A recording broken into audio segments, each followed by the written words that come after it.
Assalamualaikum warahmatullahi wabarakatuh. Salam sehat, salam sejahtera, salam bahagia buat kita semua. Bismillahirrahmanirrahim. Alhamdulillahirrabbilalamin. Asyhadu an la ilaha illallah wa asyhadu anna Muhammad Rasulullah. Allahumma sholli wa sallim ala Sayyidina Muhammad wa ala ali Sayyidina Muhammad. Sahabat yang dirahmati Allah, kisah menarik yang bisa kita jadikan sebagai teladan bagi kehidupan kita tentang papan dan rayap. Dikisahkan ada dua orang laki-laki bekerja keras membuat sebuah perahu. Ketika sedang sibuk bekerja, mereka berdua menemukan rayap di sebuah papan. Salah seorang dari mereka kemudian ingin membuang papan itu, tapi temannya yang lain melarang. Dia berkata, "Kenapa papan ini dibuang? Kan sayang. Lagi pula tidak ada masalah. Cuma karena rayap sedikit saja." Karena tidak ingin mengecewakan temannya, papan yang ada rayapnya pun digunakan untuk membuat perahu. Selang beberapa hari, perahu pun selesai dan sudah bisa digunakan untuk melayari lautan. Tetapi beberapa tahun kemudian, rayap-rayap itu ternyata bertelur dan menetas. Rayap-rayap itu kemudian menggerogoti kayu kapal. Bahkan rayap-rayap itu menyebar kemana-mana hingga memakan kayu yang ada di lambung kapal. Kapal terus digunakan dan tak seorang pun sadar hingga akhirnya kayu-kayu perahu itu pun mulai keropos.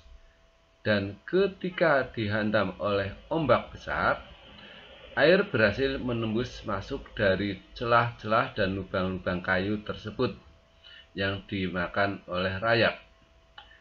Karena hujan juga sering turun dengan deras, para awak perahu tidak mampu lagi menguras air yang masuk ke dalam perahu, sehingga akhirnya perahu itu karam dan di dalamnya terdapat barang-barang berharga dan nyawa manusia.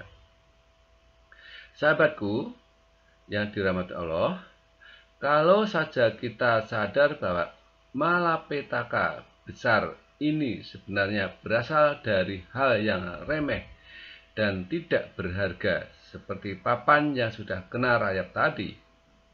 Kalau saja ketika membuat perahu dahulu papan itu dibuang, tentu saja malapetaka ini bisa dicegah.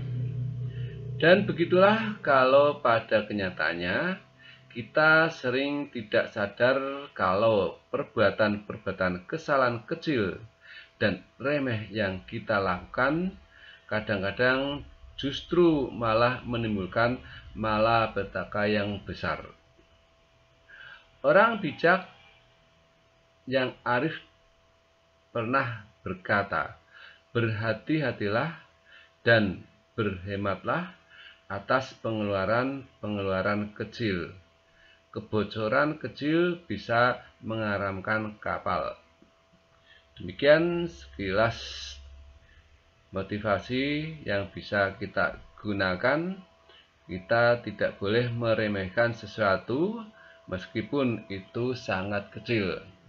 Karena dengan kebiasaan meremehkan sesuatu yang kecil, maka lama-kelamaan akan menjadi besar, yang mana akhirnya nanti akan merugikan diri kita sendiri. Demikian, mudah-mudahan bermanfaat. Ada kekurangannya, mohon maaf. Terima kasih.